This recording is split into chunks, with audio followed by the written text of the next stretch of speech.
Welcome to Reconnected and Free, a safe space to explore, recalibrate, and come home to yourself. I'm Maya, your podcast host, and together we are on a journey of creating a life that feels true to you.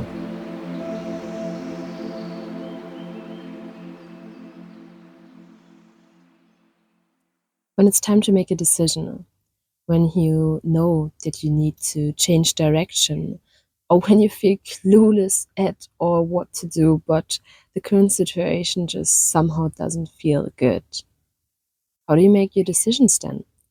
What's the fundament for them? Do you refer to your past experience? Do you ask other people?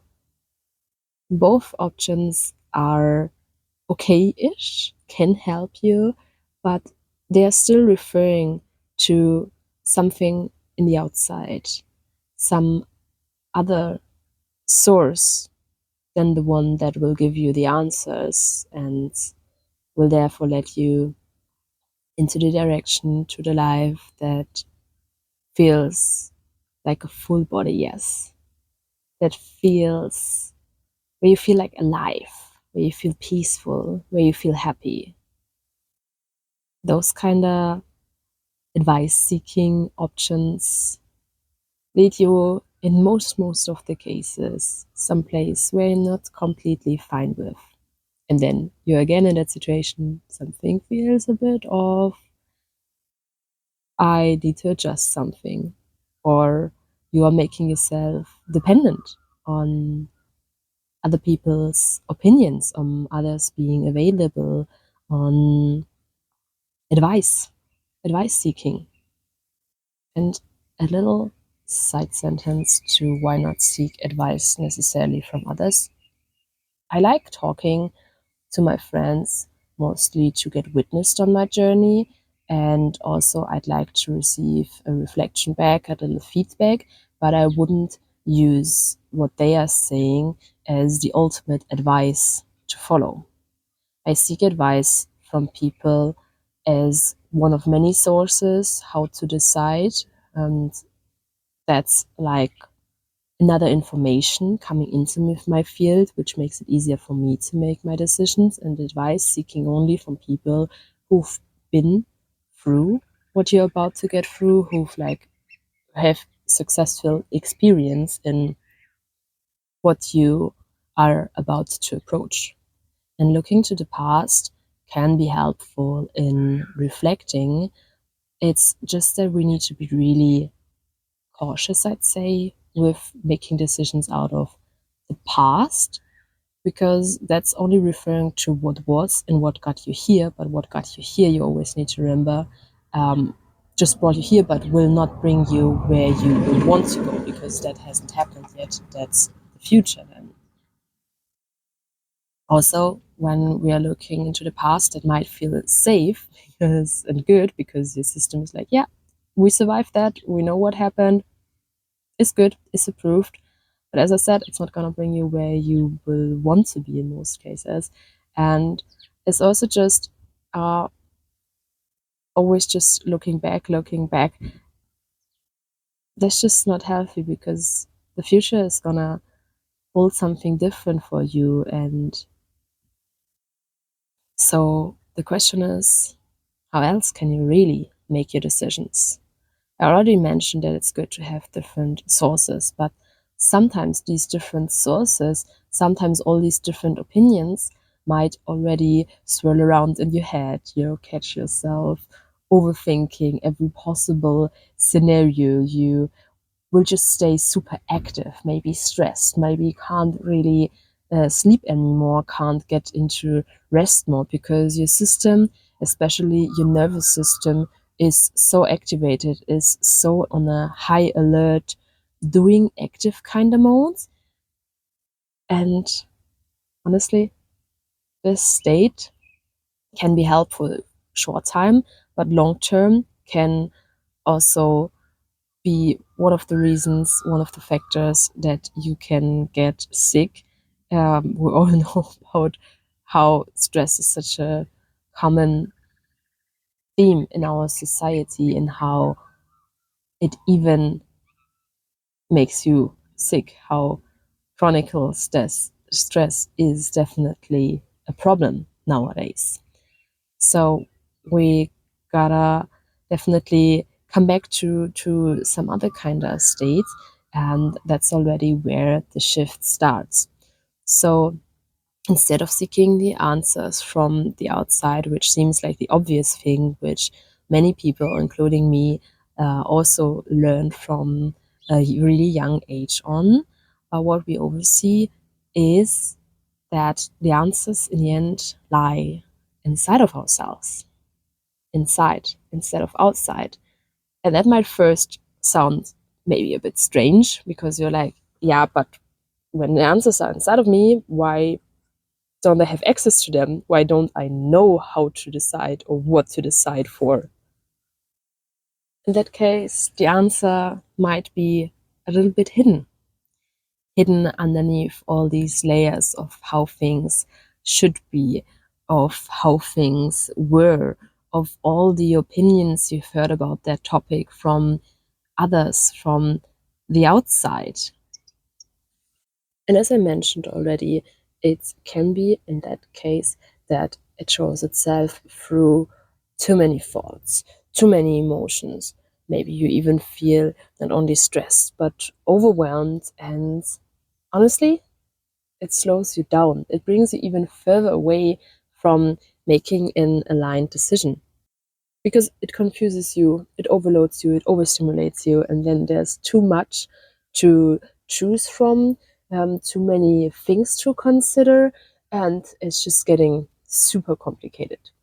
And yes, some decisions might be more complex than others, so that's why it's important to have a range of tools on your hand to use.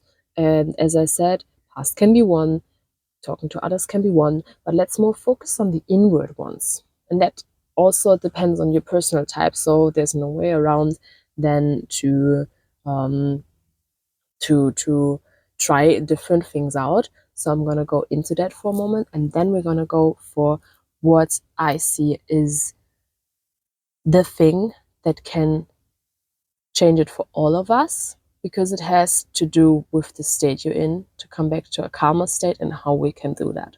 So first, the tools that you can just try out. Some people just want to see it more visual and or want to have the facts. So I'm definitely a friend of grabbing a piece of paper. Yes, I would prefer paper and pen, but you can, of course, also do it somehow digital on some kind of iPad, for example. Um, I would just suggest make it with your hands, make it offline, make as much as you can by yourself and offline in general. And then you're just gonna grab what you're making your notes on and open, have it accessible. And then you either can make like that classical list of pros and cons of in which direction to head to, like what is good about um, this decision, what's positive, what's negative about it. What you can also do is some kind of mind map. Okay, this is in the middle, this is what I want, and then these are the options, and this would include this and that. It's always good to bring whatever is in your mind when your mind is super active outside of your mind, just to step out, to zoom out, to get a better overview, which later makes it easier to decide out of that. But also it is helpful to just step aside for a moment, to just stop being in that constant mode of tension, of like such an active mind, of like, as I said, overwhelming overstimulation. And therefore, these two visual exercises, for example, could help. What I personally also use, that is an option when you just close your eyes and get yourself into meditation. They are also beautiful guided meditations for that, where you in the end visualize yourself walking a path, walking then down the stairs to get into your subconscious, and then to, I'm thinking at the moment, maybe I have even recorded once that as a meditation here in my podcast. If so, you will find it in my show notes. Otherwise, you can make a comment underneath this episode if you're interested in me recording such a path choosing, decision making meditation. Visualization exercise may be more to tune into yourself, as it's not classical meditation. It's definitely something guided. So in the end, it's about going down the stairs, so you get deeper in yourself, more in a relaxed kind of state, which is really important for getting access to your answers. Then you walk a path, and at some point that path gets into two different paths, and this is where you can see, so I need to make a decision. For example, do I take this job offer or do I not take this job offer? Do I go on worldwide travels or do I study instead? Whatever. And then you walk down one of these paths, which is like an actual path you visualize, which stands for one way. And then you just walk it down and visualize what the outcome of that is, what direction of that is in 1 year. What does your life look like with that this decision in 2 years, and what in 5 years, or make it 1, 5, and 10 years. Whatever is also more kind of grippable for you. And afterwards, you just go back to the point where you started, where those two paths are. Take a moment and then walk down the other path. What happens in your life when you make that decision? And use the same time steps that you chose, like either 1, 2, and 5 years, or 1, 5, and 10 years. And then you can just not only like visualize it in the sense of, okay, what is happening around me, but also try to tune into that feeling. What do I feel like in these situations? Because that's also something what we oftentimes oversee, is how our actual aligned decisions, those decisions that lead you to a way, to a life, to an inner feeling of safety, of peace, of where you feel aligned and happy, is when you make your own decisions and when you make them inside of yourself, out of also including your feelings. Don't overfact everything. I know we're living in a world where facts are really highly seen and emotions are sometimes pushed away, but this is actually not the path, because how many facts can speak for one thing, but you would still feel miserable through it, because the facts are just something theoretical, and that's not your actual reality in the end. So either tune in to what you feel like about that decision and about its future with some kind of meditation, or just close your eyes and tune into feeling wise. I just really, as I said, can recommend that kind of guided visualization that I just explained, because it really gets you into that process and seeing also the consequences of something, because I perceive it's really important to have consequences in your mind without making it all about consequences, but just to get a broader overview and to see that whatever you choose, it's going to affect your future, and your future is going to become your present at some point. Totally underrated is the method of using your body to make decisions, because there's so much information stored in our body, and our body is our connection to our intuition. That is just nearly I'd say as much as possible separated from our mind, if we get to really tune into our body.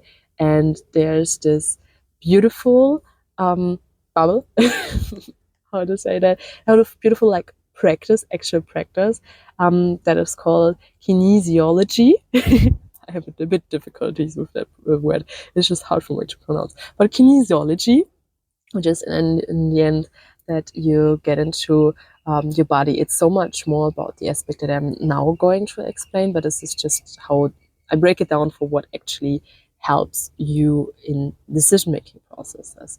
And that's, for example, the practice of using a pendle. When you have a pendle that is like on some kind of string that you put around your finger, and then there's, I love mine with a crystal on it, or can also something else that is just like a stone or something heavy. So there are actual pendles to buy. I would use an actual one, and then you go with the intentional into this kind of session, self-led session of yourself, what you want to decide. For example, do I take this job? Yes or no. Make it, especially when you're not experienced with that, easy. Make it a yes or no question. And you're not going to ask some kind of spirit. No, you're really just going to connect with your body and your body's inner wisdom, which is, by the way, something that is totally underrated and that we lost the connection to in nowadays society. But it's like such power, such wisdom being inside of our bodies that we can get access to again, where we don't need an AI, where we don't need other people, where we don't need whatsoever to connect to our intuition in the end. So you have that panel and you have your question. We go, for example, with what did I start with? Do I take this job? Yes or no? Let's just keep it simple. It can be anything, but do I take this job? Yes or no? And then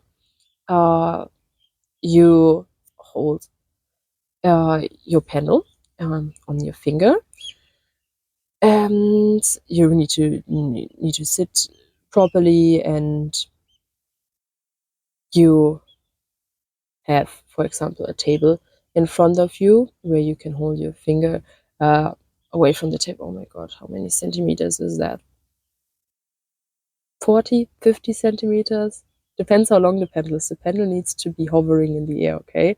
And then you first tune into only what you set as yes and what you set as no.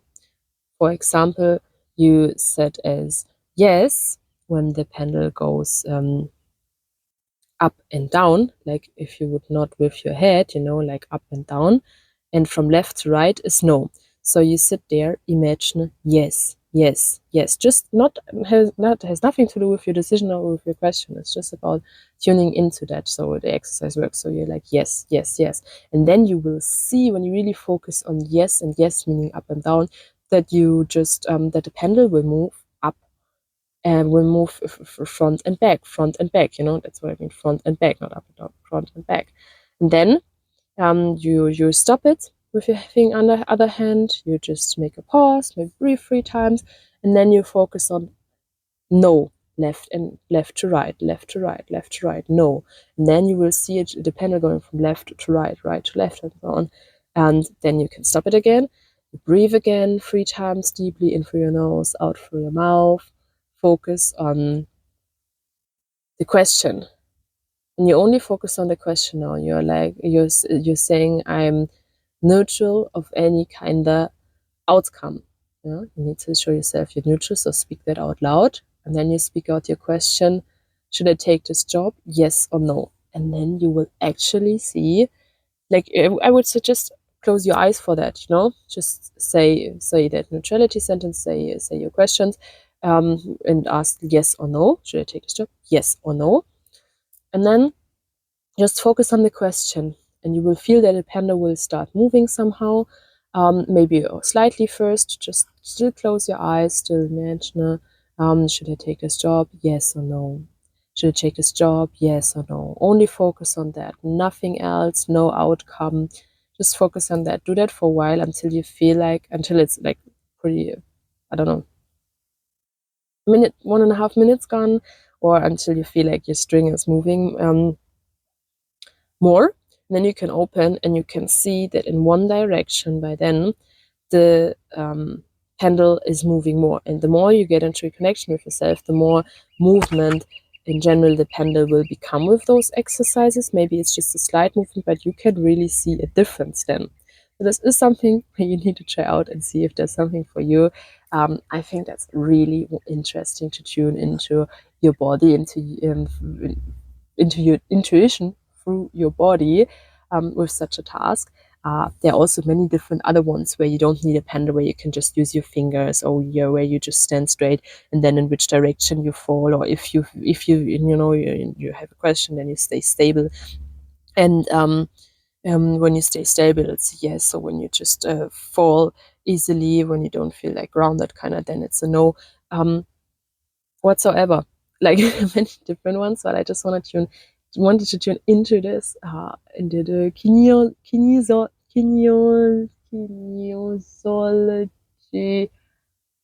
the word, for a moment with you, to just open that door so you can see if such kind of practices are interesting for you, if you want to try something out. And honestly, if you really want to have your answers and you really don't know how to get your answers, it's worth giving new ways a try, especially when you're not so happy with your decision so far, where you are in your life at the moment. Just try out new things neutrally. Let's see what serves you. And maybe you're, after trying out, like, well, no, not at all. I, this is something for me instead. You're getting there. But you can only find out what's your way of making aligned decisions when you keep trying things out openly and neutrally. So these are quite some tools. We now talked about how to make aligned decisions. I now want to go with you into the tool that is just more, that can help everyone, instead of you being a specific type, like of writing something down, of visualizing, of using your body or so ever. And that is just shifting the state, because I mentioned earlier that our nervous system is in a really tensed, in a really active state when there is something important to us, when we feel also already those symptoms of the tension, of the stress, and when we just can't get to rest anymore. That's also a good indicator when you know your nervous system is way too active, when you for a longer time um, just feel like you can't properly rest. So that's something you should look at.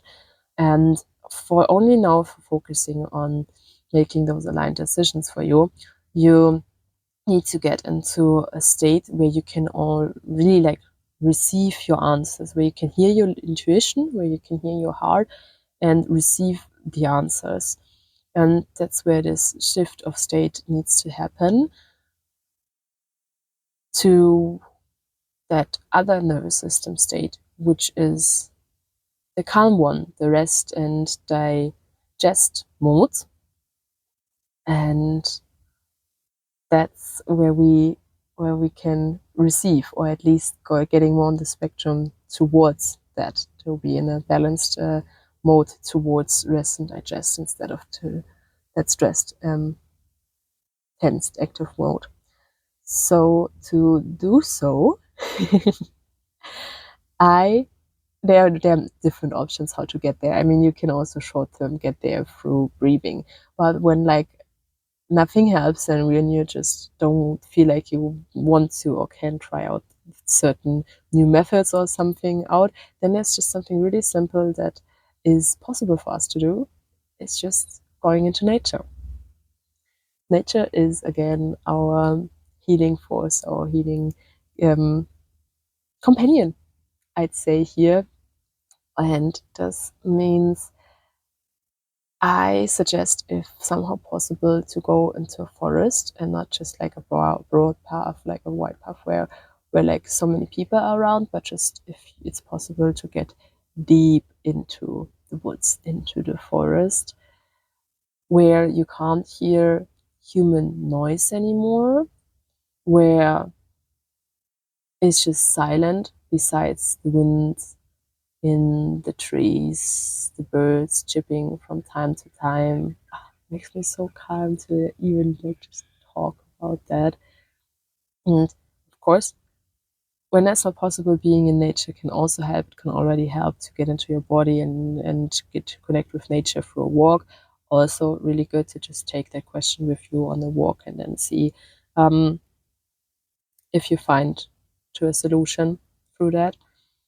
Mm, but if anyhow possible, make it possible, especially when it's a really important decision for you to get into the forest, because that's different when you are away from everything known from human sounds, when you're just in that silence, because that's in the end what we need. We need a safe environment, and it's already calming us and our nervous system down when we are feeling safe and when we are somewhere natural. Because, like in cities and in our everyday life, we're most of the time confronted with so many, not only opinions, but like people, visual uh, aspects, and sounds, and just so many like noises sound wise also, but also like visual and everything. And for all of that, it's just so hard to hear ourselves because there's this constant noise, this constant sound, this constant distraction kind of also happening. And that's the next thing. Don't be on your phone when you're then in the forest. Because that's just distraction is not leading us to our hard hard made decisions. It's just bringing us further away. It's just, yeah, a distraction in the end. So then you instead, when you're then instead in the forest, you don't have all these noises. It's just suddenly silent. And little disclaimer, even if it wasn't loud inside of yourself before, it's likely that a lot of things come up when you're in the woods and when it's so silent, that then your mind gets active, really, really active, and then also that your emotions might be really active and might overwhelm you or nearly overwhelm you. And that's okay, because decision making is a process, and getting back to ourselves and shifting our state is a process, and that requires most of the times that we first go through something, that we go and experience and see what is actually there, with all the thoughts, with all the emotions, with all the sensations, and that we just walk through that.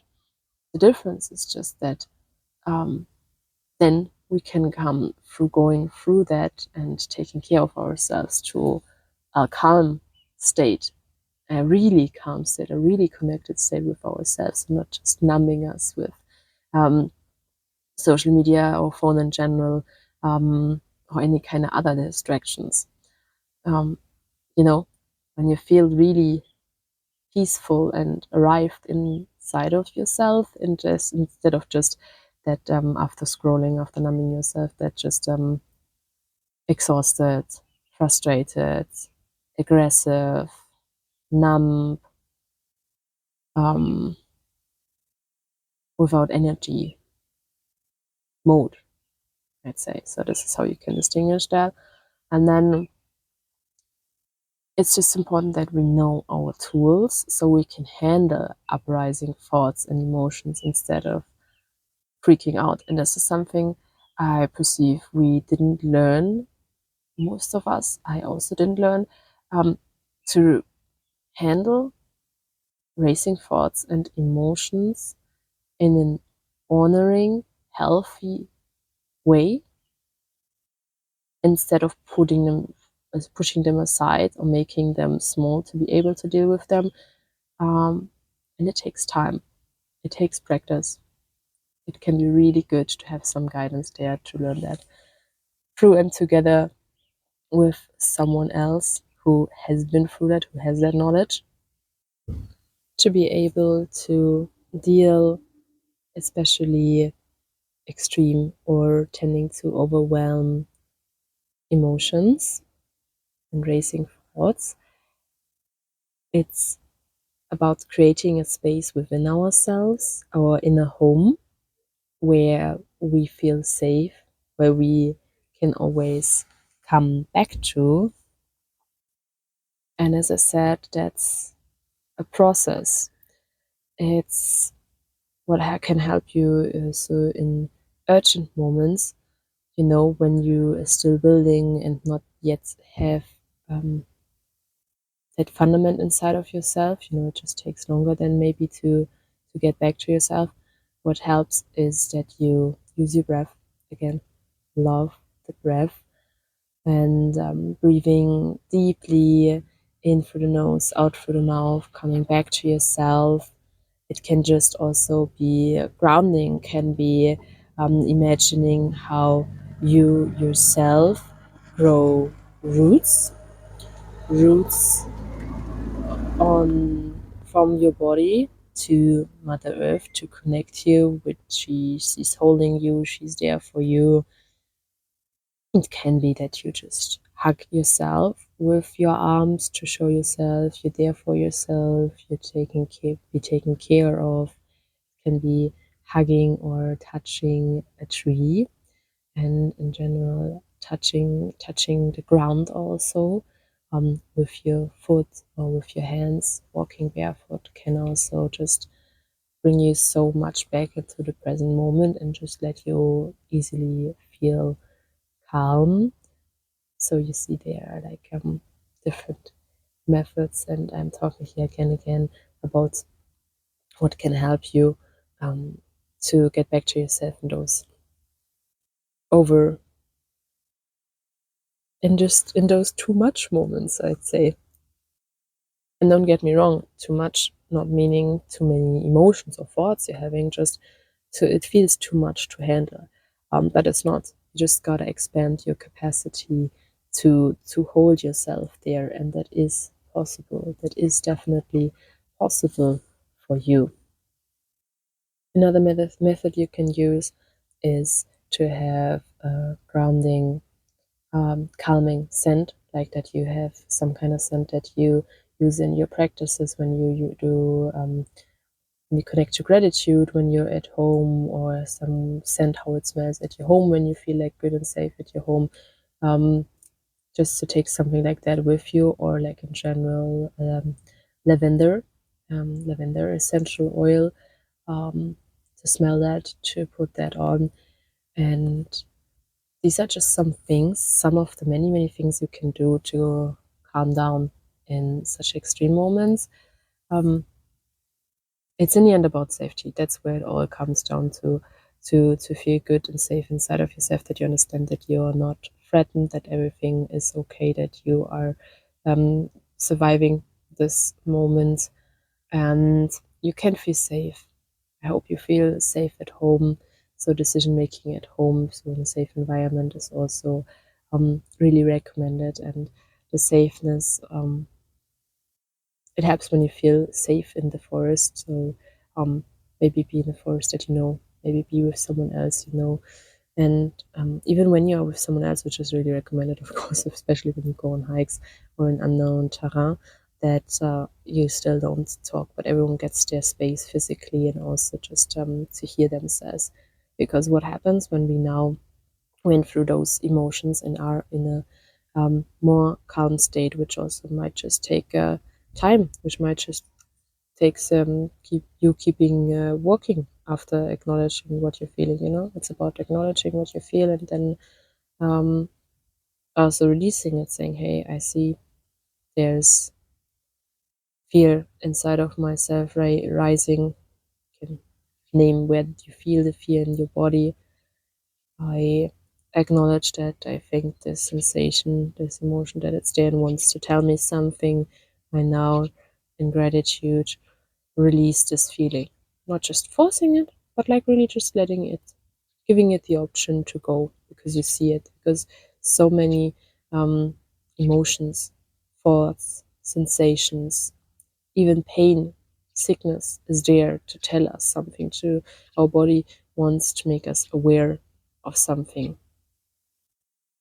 Or if you want to go a level deeper, as my belief is that the soul, our soul, as that everyone has a soul, everyone is a soul, tries to tell us that this is not the right path, that this is not our life, that this is not aligned with its true soul essence. So it gives us little messages through our body.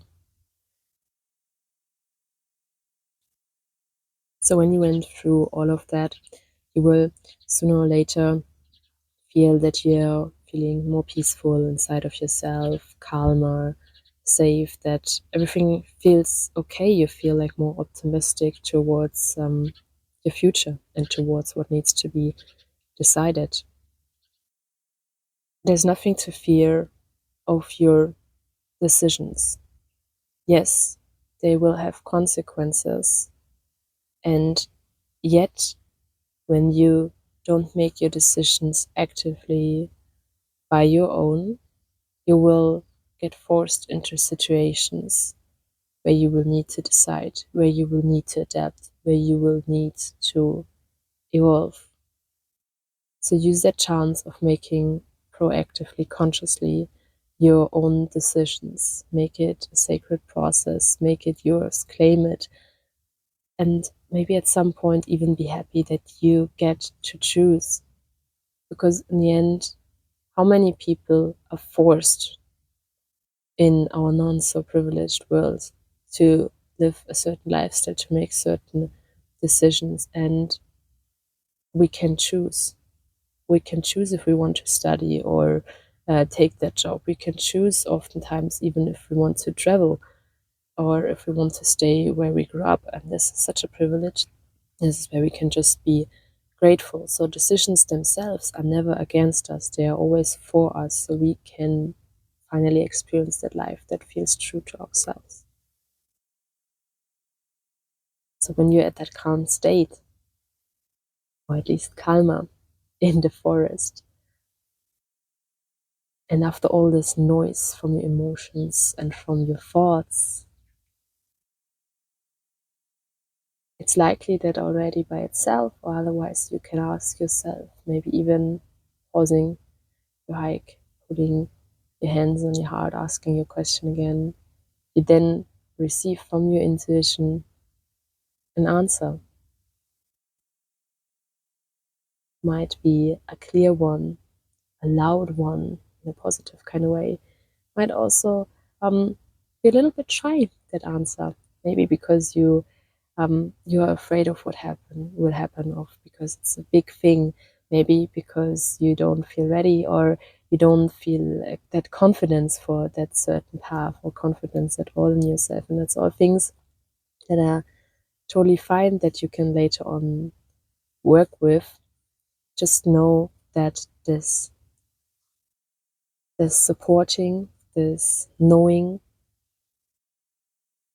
voice, this wisdom in the end, communicating the wisdom inside of yourself, is always there for everyone. We just made our outside so loud we can't hear it anymore, because this is how the outside wants us to be, because that makes it easy to control you, to influence you.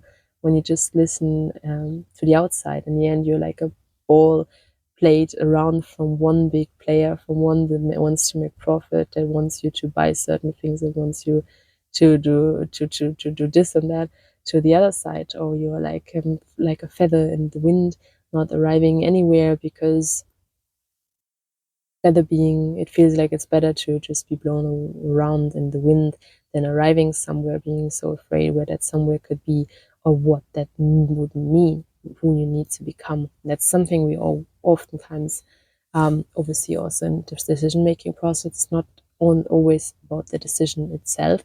It can also be about procrastinating making that decision. And procrastinating can have, for those things, for example, the reason that we are not feeling capable or even afraid of who we need to become once we made that decision, and once we have that direction, that goal that we're heading towards. And this is understandable, and that's just conditioned, that's just trained from the outside world again, because your inside self knows where to go and knows it can go there. And we just gotta reconnect with ourselves, with our inner home, and our inner voice that is living in our inner home, so we can easily make our decisions and walk towards the outcome. And before you go, I'd love to hear from you. Yeah, I've got already some ideas what I want to explore here next, what to talk about in the upcoming episodes. And yet, I would love to hear your opinion, what's moving you. So, if you're listening on Spotify right now, you'll find a little poll underneath this episode, and there you can choose the topic you feel most drawn to, that where you would like me to dive into in the next episode. So maybe one of those topics will become our next conversation. Thank you so much. Thank you for being here. Until next time, much love, Maya.